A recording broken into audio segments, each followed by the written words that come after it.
ఆధ్యాత్మిక పిఠాపురం అభివృద్ధికి ఉప ముఖ్యమంత్రి పవన్ కళ్యాణ్ ప్రత్యేక చొరవతో 30.66 కోట్ల నిధులు కేటాయించారు. పిఠాపురం నియోజకవర్గంలోని చారిత్రక ఆధ్యాత్మిక వారసత్వాన్ని పరిరక్షిస్తూ భక్తులకు మెరుగైన సౌకర్యాలు కల్పించేలా అభివృద్ధి పనులు చేపడుతున్నారు. ఇందులో 24 దేవాలయాల పునరుద్ధరణ అభివృద్ధికి 17.06 కోట్లు, కొత్తపల్లి మండలంలో టీటీడీ కళ్యాణ మండపం నిర్మాణానికి 2 కోట్లు, 48 భజన మందిరాల నిర్మాణానికి 11.60 కోట్లు కేటాయించారు. 24 ప్రముఖ దేవాలయాల్లో నిర్మాణం, పునరుద్ధరణ, మరమ్మతులతో పాటు భక్తులకు అవసరమైన మౌలిక వస్తువుల కల్పన పనులు కొనసాగుతున్నాయి. గొల్లప్రోలు సీతారామస్వామి ఆలయంలో ప్రాకార మండపం నిర్మాణం తుది దశకు చేరుకోగా, కొత్తపల్లిలోని జగన్నాథ సత్యనారాయణ స్వామి ఆలయాల్లో ధ్వజస్తంభాల ప్రతిష్టాపన పనులు పూర్తయ్యాయి.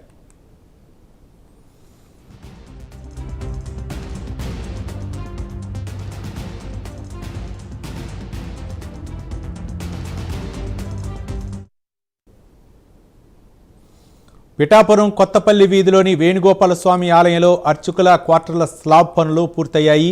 10వ శతాబ్దం నాటి శ్రీ కుంతిమాధవ స్వామి ఆలయంలో కాలక్షేప మండపం, రామకృష్ణాపూర్ సూర్యనారాయణ స్వామి ఆలయంలో రాజగోపురం నిర్మాణ పనులు కొనసాగుతున్నాయి.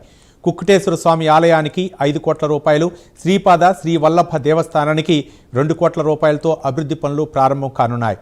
పిఠాపురం నియోజకవర్గంలోని పుణ్యక్షేత్రాలకు ఏటా సుమారు 13.76 లక్షల నుంచి 18.07 లక్షల మంది భక్తులు వస్తుండగా, పండుగలు, ప్రత్యేక పూజలు, కళ్యాణోత్సవాల సమయంలో రోజుకు 20,000 నుంచి 50,000 మంది వరకు భక్తులు వస్తారని నేపథ్యంలో భక్తుల రద్దీకి అనుగుణంగా ఆలయాలను ఆధునీకరిస్తున్నారు.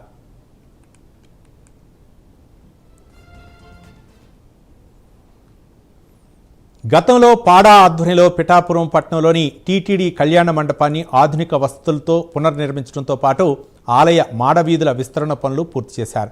ప్రస్తుతం కొత్తపల్లి మండలంలో 2 కోట్లతో అత్యాధునిక వసతులతో టీటీడీ కళ్యాణ మండపం నిర్మించనున్నారు. కాకినాడ జిల్లా వ్యాప్తంగా 419 భజన మందిరాల పునర్నిర్మాణానికి చర్యలు చేపట్టగా, తొలిదశలో పిఠాపురం నియోజకవర్గంలోని 48 భజన మందిరాలకు 11.60 కోట్ల రూపాయలు మంజూరు చేశారు.